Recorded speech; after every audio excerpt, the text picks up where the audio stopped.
से क्योंकि मैं नहीं पढ़ा सका, उसके लिए पीछे बहुत से रीजंस से कारण हैं। इंटरनेट की फेल के नाते, सही तरीके से काम करने के नाते ये कार्य कुछ दिनों तक बाधित रहा। तो जैसा कि मैं आपको बता रहा था कि अनुवाद और टेंस के नियम को मैं बताते हुए चला। मैंने आपको सिंपल सेंटेंस के बारे में बताया, फिर उसके बाद मैंने बताया आपको प्रेजेंट इंडेफिनिट टेंस बताया, फिर मैंने आपको कॉन्टिन्यूअस बताया, फिर मैंने आपको प्रेजेंट परफेक्ट टेंस के बारे में बताया। और उसी क्रम में चलते हुए ये जो आपका अंतिम है प्रेजेंट परफेक्ट कॉन्टिन्यूअस टेंस, इसे हिंदी में देखा जाए तो प्रेजेंट का मतलब होता है वर्तमान, परफेक्ट का मतलब होता है पूर्ण, कॉन्टिन्यूअस का मतलब होता है अपूर्ण या अनवरत चलने वाली क्रिया। टेंस मीन्स होता है काल। इसे जब हम सभी रूपों में हम जब देखेंगे तो ये कह सकते हैं कि वर्तमान पूर्ण अनवरत काल के नाम से इसको हम जानते हैं। और दूसरी बात फर्स्ट ऑफ ऑल इसमें ये होती है कि इसके अंदर कुछ केंद्र बिंदु होता है, जिसे केंद्र बिंदु कहते हैं। इसका सेंट्रल पॉइंट ये होता है कि इसमें निश्चित टाइम, फिक्स्ड टाइम होता है, जिसे कहते हैं निर्धारित समय। और ये होता है अनिश्चित टाइम, अनिश्चित टाइम जिसे कहते हैं इनडिफिनिट टाइम के नाम से इसको हम जानते हैं। इसमें दो बातें होती है कि जो फिक्स टाइम होता है उसके लिए हम सबसे पहले, ये तो बातें रही, इसकी हम पहचान कैसे करते हैं। इसके वाक्य के अंत में रहा है, रही है तथा रहे हैं आदि आता है, जिसके आधार पर ये कहा जा सकता है कि यह वाक्य प्रेजेंट परफेक्ट कॉन्टिन्यूअस टेंस का ये कहा जाता है। अब इसमें बात ये आती है कि इसमें समय भी दिया होता है, समय भी दिया होता है। अब इसमें यदि कोई निश्चित समय है तो निश्चित समय को हम कैसे पहचानेंगे? ठीक है, 2 अगस्त, ठीक है, हाँ, फ्रॉम मंडे,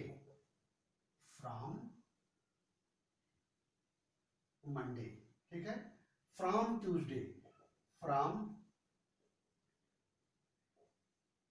ट्यूसडे, ठीक है, ये देखा जाए, ठीक है। फिर ये इसमें हो गया। फिर इसमें बात आती है कि 1 जुलाई 2020 से, ठीक है, या 1999 से, ठीक है, सुबह से तथा शाम से, ठीक है, फिर दोपहर से।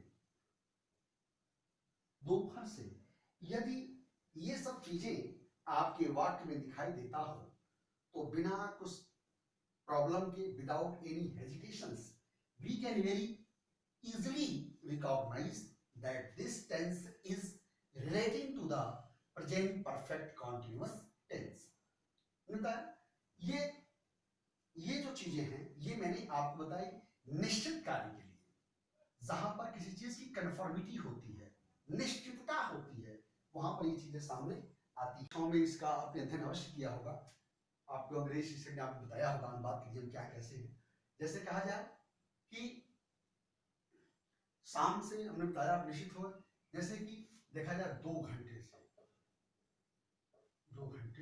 से 10 वर्षों से, ठीक है। मैंने इसका मतलब ये होता है कि जहां पर कोई डेट निश्चित नहीं है, कोई स्थान निश्चित नहीं है, किसी टाइम को फिक्स नहीं है, तो ये सब चीजें जहां पर आती हैं, ऐसे वाक्यों को हम प्रेजेंट परफेक्ट टेंस के अंतर्गत उसमें हम समाहित करते हैं। अब रही बात उनको एक वचन बनाने के लिए कुछ हम विभिन्न तरीके का हम उसमें कार्य करते हैं या उपयोग करते हैं। जैसे इसमें सहायक क्रियाएं क्या होती हैं? सहायक क्रियाएं इसमें सिंगुलर नंबर के लिए,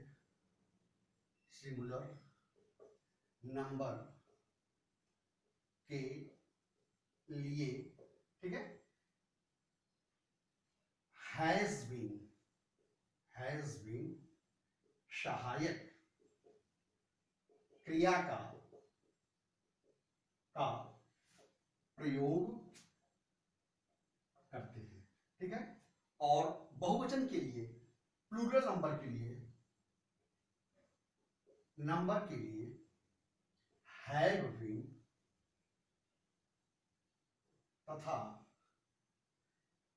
मुख्य क्रिया में इन द मेन वर्ब, क्या क्या कहते हैं, मेन वर्ब में हम ING का प्रयोग अवश्य ही करते हैं, ठीक है। और इसका जो मुख्य पॉइंट मैंने आपको बताया कि निश्चित समय के लिए सिंस और अनिश्चित समय के लिए फॉर का इसमें प्रयोग किया जाता है। दूसरी बात इसमें ये आती है कि यदि ये आपको पता चलता है कि यह वाक्य किस तरीके से उपयोग किया जा रहा है जिसमें किसी चीज की निश्चितता है, जहां आपको पता चले, हमने आपको बताया कि सुबह से, शाम से, दोपहर से, या दोपहर बाद से, या मध्य रात से, तो जहां पर इस तरीके का शब्द आता है वहां पर जो है हम सिंस का प्रयोग करते हैं। और जब 2 घंटे, 4 घंटे, 10 साल, 20 साल, 15 साल, 18 साल, 50 साल, 100 वर्ष, जहां पर इस तरीके के शब्द आते हैं वहां निश्चित, यानी वहां पर आपको फॉर का प्रयोग करना है। तो जानिए कि निश्चित समय के लिए सिंस तथा अनिश्चित समय के लिए फॉर का प्रयोग करते हैं। जैसे फॉर एग्जाम्पल देख लिया जाए, जैसे कि मोहन 2 घंटे से या मोहन सुबह से अपना पाठ याद कर रहा है। मोहन सुबह से अपना पाठ याद कर रहा है।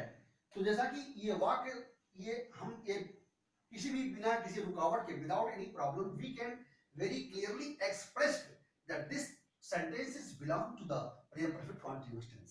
ये कह सकते हैं क्योंकि इसमें समय दिया हुआ, कब से, मोहन जो कार्य करने, जो व्यक्ति कर रहा है वो कब से कर रहा है, सुबह से कर रहा है। तो निश्चित ही हम जान जानेंगे कि ये हमारा वाक्य निश्चित क्या है, ये सुबह से यदि हो रहा है तो निश्चित ही फ्रॉम द मॉर्निंग का इसमें उपयोग होगा। तो हमारे जो समय की घड़ी है, जो हमारा जो समय का जो पीरियड है, वो निश्चित ही क्या है, वो फिक्स है। वो दोपहर नहीं है, वो शाम नहीं है, मध्य रात्रि नहीं है, जब भी है तो क्या वो सुबह से है। तो इसका अनुवाद कैसे बनाएंगे, सबसे पहले हम कर्ता लिखेंगे। मोहन,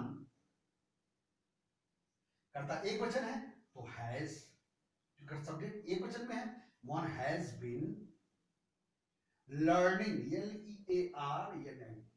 लर्निंग his lesson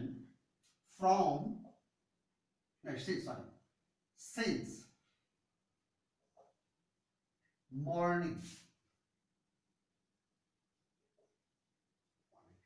अब सीधा लग गया कि Mohan has been learning his lesson since morning, ठीक है।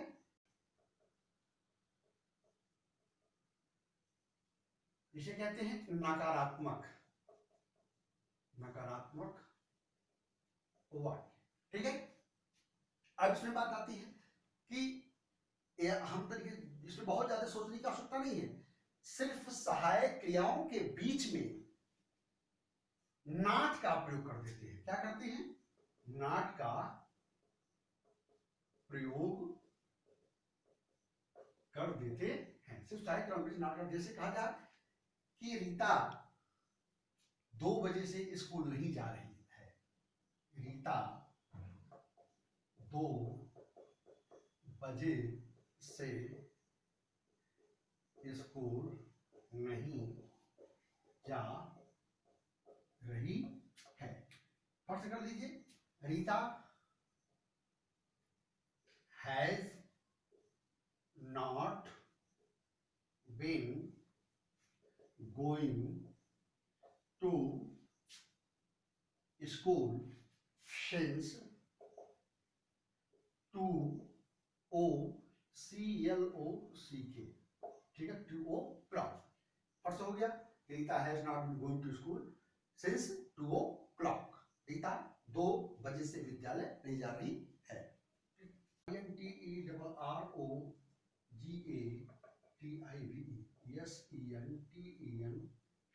ठीक है, इसे क्या कहते हैं? प्रश्नवाचक वाक्य, प्रश्नवाचक वाक्य, ठीक है। हम प्रश्नवाचक वाक्य के अनुवाद को 2 तरीके से बनाते हैं। यस आर में इसका मतलब क्या?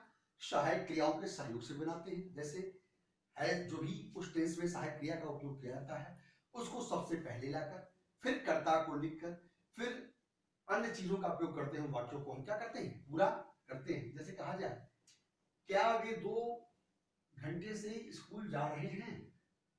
कहा जाए क्या वे 2 घंटे से स्कूल जा रहे हैं।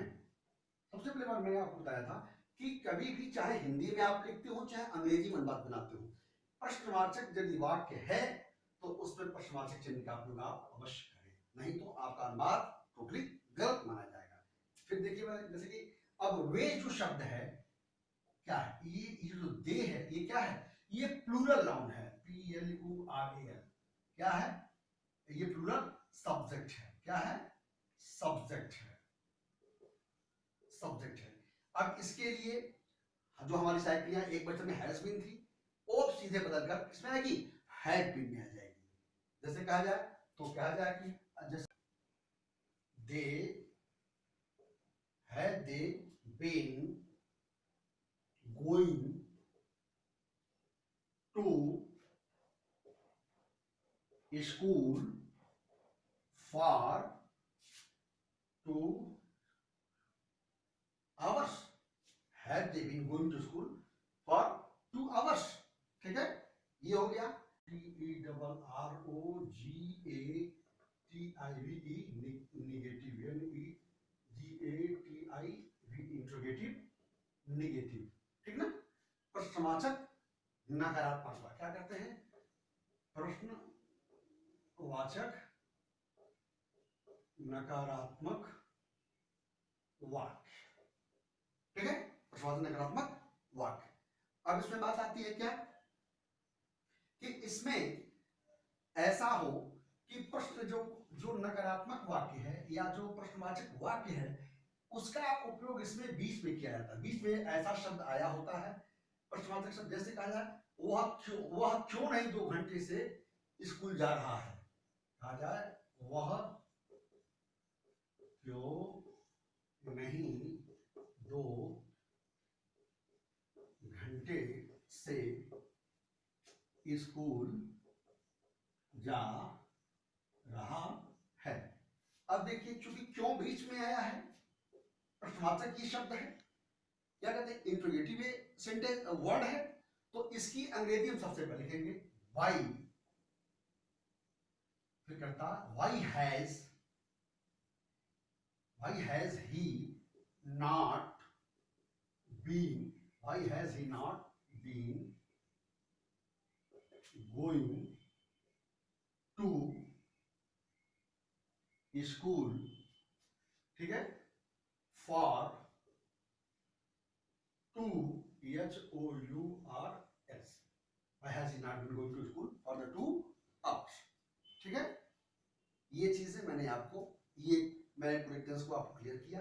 यदि कहीं भी मेरे किसी भी शिष्य को किसी तरह कोई टेंस में प्रॉब्लम्स हो तो हमसे कृपया मेरे कॉलर पर आप फोन करके मुझसे पूछ लीजिएगा, और आज सिर्फ मैं इतना ही आऊँगा। फिर कल अपने हम शेड्यूल से समय से पढ़ाने का हम प्रयास करेंगे। Have a nice day. First of all I am congratulating you the 1st July, that may God make our country free from the corona and we feel some good and enthusiastic. With the good energy we regain our energy, we regain our power, so by this way we can start our new courses with the good energy. Thanks